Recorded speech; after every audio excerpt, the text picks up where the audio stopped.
Boa tarde. Nosso trabalho é sobre as comunidades virtuais, grupo de apreciação e troca de informação no âmbito musical. Vamos falar sobre as redes sociais, nomeadamente o Facebook, que vai ser falada por Pedro Almeida, e o Instagram, que vai ser falada em relação às imagens por mim, Miguel Alves, e em relação à descrição e aos comentários por António Mesquita. Depois, na outra parte do trabalho, irá ser tratada a questão das comunidades virtuais, em que vai ser falada por Daniel Taveira e por João Jorge. Vou então começar a minha parte. O Instagram é dotado principalmente de imagens, portanto as imagens servem como principal forma de divulgação e é exatamente o primeiro impacto. E é este primeiro impacto que os artistas e as bandas usam para mostrarem aquilo que, ou para chamarem a atenção exatamente dos seus seguidores. Por exemplo, no caso internacional temos a Beyoncé, em que ela usa não só exatamente as datas dos concertos e anúncios também, mas também usa exatamente roupas e acessórios como forma de mostrar e de atrair mais pessoas, ou seja, funciona como uma imagem de marca. Depois também temos em diferença com o Beyoncé, temos os Tame Impala, que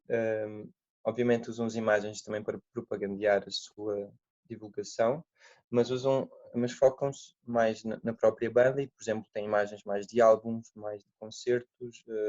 mais exatamente de produtos da banda. No caso português também assistimos um pouco a isso. Por exemplo, a Carolina Deslandes, podemos fazer um paralelismo também com a Beyoncé, em que ela mostra imagens da vida íntima e também, por exemplo, mostra imagens com descrições ou com excertos tirados de livros de que ela gosta, portanto ela põe um pouco daquilo que gosta nas publicações e também pode-se referir aqui um culto de celebridade. Depois, em paralelismo com o Tame Impala, no caso português, temos os Capitão Fausto, que usam o Instagram como um diário de imagens, em que eles submetem os seguidores para uma história das publicações, em que usam referências a certos acontecimentos e piadas e vão, portanto, ao longo das publicações, vão colocando um género de... como se fosse um adereço para atrair e para manter o seguidor em contacto constante no Instagram. Vou agora passar a minha palavra ao António, que irá tratar então os comentários e as descrições no Instagram. Ok. Então, nós fomos buscar dois polos diferentes e, como o Miguel estava a explicar, e fomos buscar, por exemplo, também Impala e Beyoncé, por serem géneros diferentes e por terem seguidores completamente diferentes e também pelo número de seguidores, porque um tem relativamente menos que o outro. É importante também dizer que no Instagram os comentários e a descrição são sempre mais reduzidas. Os comentários são uma linha, duas linhas, às vezes é só emojis e o tipo de interação é muito reduzida em termos de comentários. No caso dos Tame Impala, nota-se que como as suas publicações são mais relacionadas com a sua música, nota-se que os comentários são direcionados para aí. São direcionados para um comentário sobre a própria música em si, ou seja, uma passagem musical, o gosto particular de um instrumento numa música,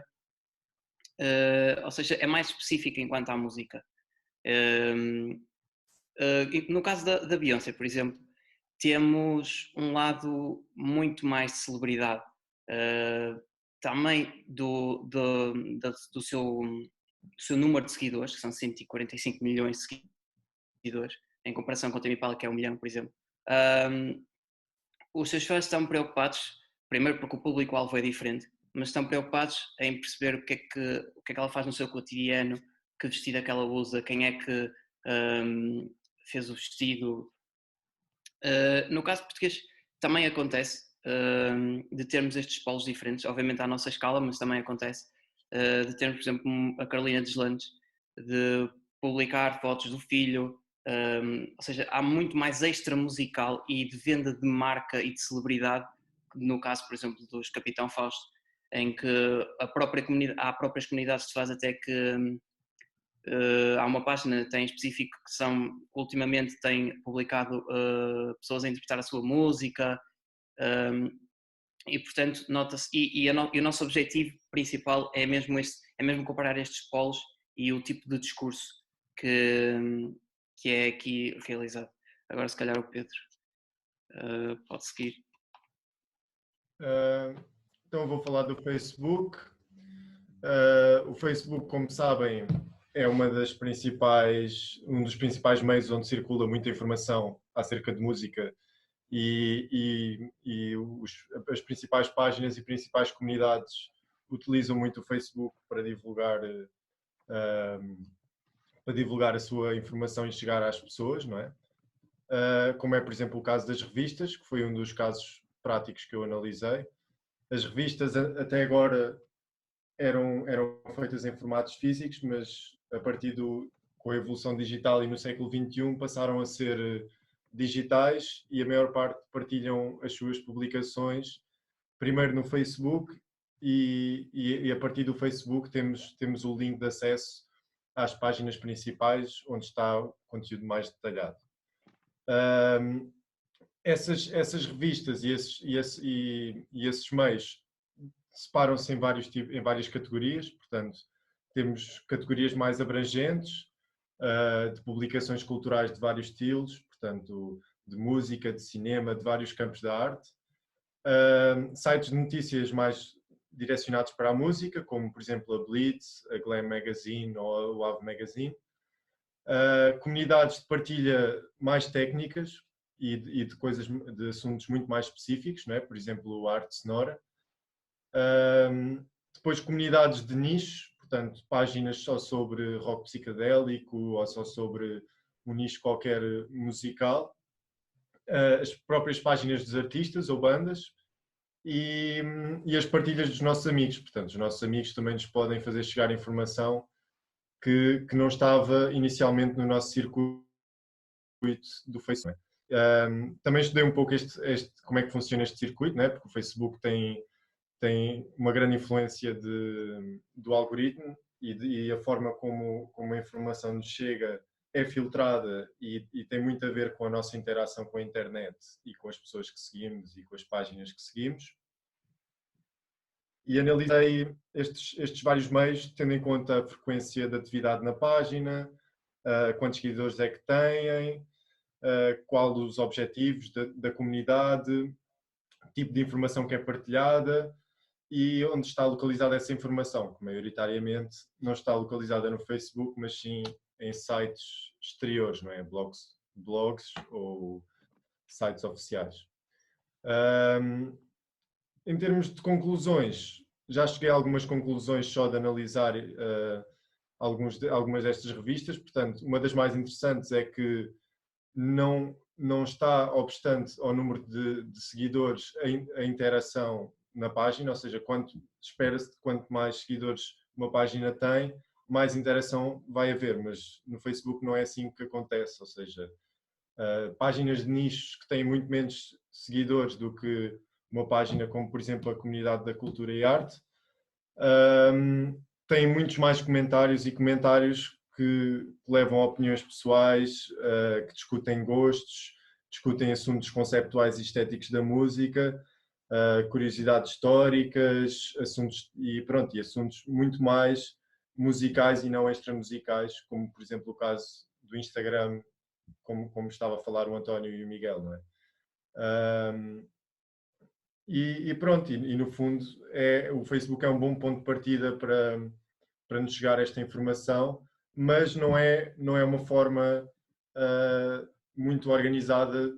de obter informação, porque nós estamos sempre a pesquisar segundo uma timeline que não é, portanto, que é muito momentânea, não é como num Reddit que se consegue ir especificamente pesquisar o que é que há sobre aquele tópico musical. Mas introduzindo então o Reddit, passo a palavra ao Daniel e ao João Jorge. Ora bem, a minha parte consiste na análise dos 100 posts mais votados e mais comentados em diferentes subreddits de diferentes bandas e de diferentes estilos. Eu escolhi os Radiohead, os Metallica e a Taylor Swift porque representam 3 estilos de música diferentes e certamente vão abranger público de idades diferentes e, portanto, que irão disponibilizar conteúdos um bocado diferentes uns dos outros. Estas diferenças todas têm o objetivo de eu tentar perceber se, apesar de tudo isto, estas comunidades se relacionam de alguma forma ou são completamente diferentes umas das outras e têm opiniões e gostos completamente diferentes uns dos outros. No caso dos Radiohead, que é dos 3 o que tem mais membros, que tem cerca de 200 mil membros,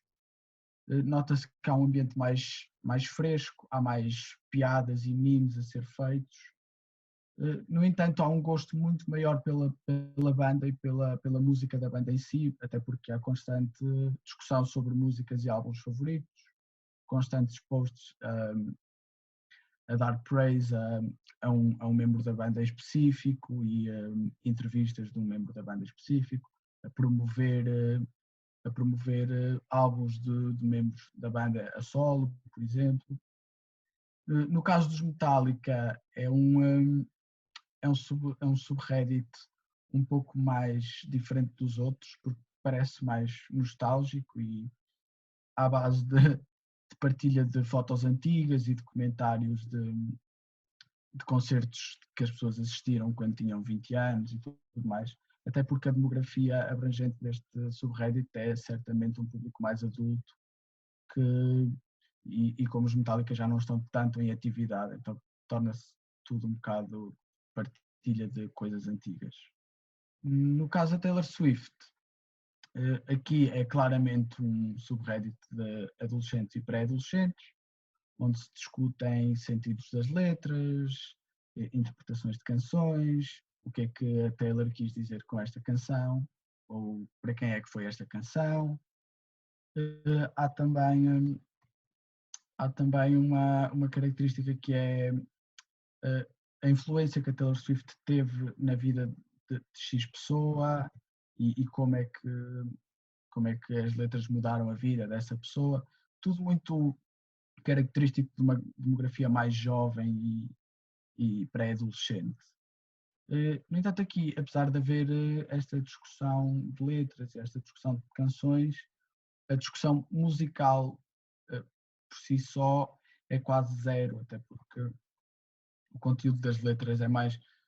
podemos pensar nele como um conteúdo mais poético e social do que musical. E, portanto, vemos que a Taylor Swift aqui é mais vista como um ícone, bem mais do que uma artista musical, por exemplo. Passo agora a palavra ao João, que vai falar de nichos. Na minha parte do Reddit eu vou fazer uma análise um pouco diferente e com uma abordagem um pouco diferente à do Daniel, porque eu vou falar mais sobre ramificações e tipo, a criação de nichos cada vez mais pequenos e como é que isso funciona. O artista que eu escolhi não foi de propósito, mas também é Tame Impala, porque a razão pela qual escolhi é porque eles têm, dos artistas que eu conheço e que fui pesquisar, são os que têm mais nichos já dentro do artista, enquanto que as outras bandas ou artistas normalmente só a última coisa que há é o seu subreddit da banda. Vou analisar 9 subreddits, portanto fui desde o género rock até ao nicho mais pequeno que consegui encontrar dentro da banda e seguem uma ordem que é rock, indie rock, psychedelic rock, Australian psychedelic rock e depois Tame Impala e depois já dentro de Tame Impala Circle Jerk, Tame Impala 2, Sounds Like Tame Impala e Kevin Parker. Dentro destes subreddits analisei uma série de parâmetros como por exemplo as regras, nem todos tinham regras, mas alguns tinham regras. Por exemplo, rock, a primeira regra é no covers, pronto, e coisas deste género, e isto ajuda a perceber o conteúdo, primeiro o objetivo do subreddit e o segundo tipo de conteúdo que está lá, porque isto é uma espécie de um filtro. Depois, uma análise de conteúdo de posts feitos no último ano, e a análise muda a partir de, portanto, os subreddits até Tame Impala. A análise que eu fiz foi os posts feitos em relação ao artista, e depois a partir de Tame Impala, em que já é só sobre o artista, é mais uma análise geral do conteúdo e do que é que se fala lá nos posts. Para dar alguns exemplos, por exemplo, no subreddit Indie Rock, no último ano houve apenas 12 posts em relação a Tame Impala e estavam relacionados com a promoção da música do artista ou de artistas com um som parecido ao do artista, e aqui entra uma coisa um padrão que eu notei dentro destes subreddits, que é artistas pequenos ou bandas pequenas que vão para lá tentar promover a sua própria música porque acham que pronto, dentro dos próprios nichos as pessoas vão gostar e acham que é um bom sítio para promover a sua música. Depois, por exemplo, no género Psychedelic Rock, já tínhamos bastantes mais posts, e aqui em relação mais ou menos à mesma coisa que no Indie Rock, mas também um tipo de posts mais, por exemplo, músicas que não foram lançadas ou videoclipes não oficiais feitos por fãs, e pronto, e depois já dentro dos subreddits, já dentro do Tame Impala, o tipo de post era mais ou menos o conteúdo era mais ou menos a mesma coisa, mas acrescenta ainda coisas mais específicas, por exemplo, quais são os pedais utilizados pelo artista neste período desta canção, onde é que o artista escreveu este álbum, mais fan art, mais desenhos feitos por fãs para os artistas, e coisas mais pessoais, partilha de fotografias e coisas deste género. Agora, para concluir, o que nós queremos fazer com este trabalho é pegar nestas conclusões que fizemos todos em relação às nossas próprias pesquisas, relacioná-las, ver que diferenças é que há, ver que semelhanças é que há, pronto, entre as redes sociais, dentro da rede social, entre as comunidades virtuais no geral, e pronto, acho que é isso. Pessoal, obrigado por verem o vídeo, não se esqueçam de deixar o vosso. E fiquem até à próxima, e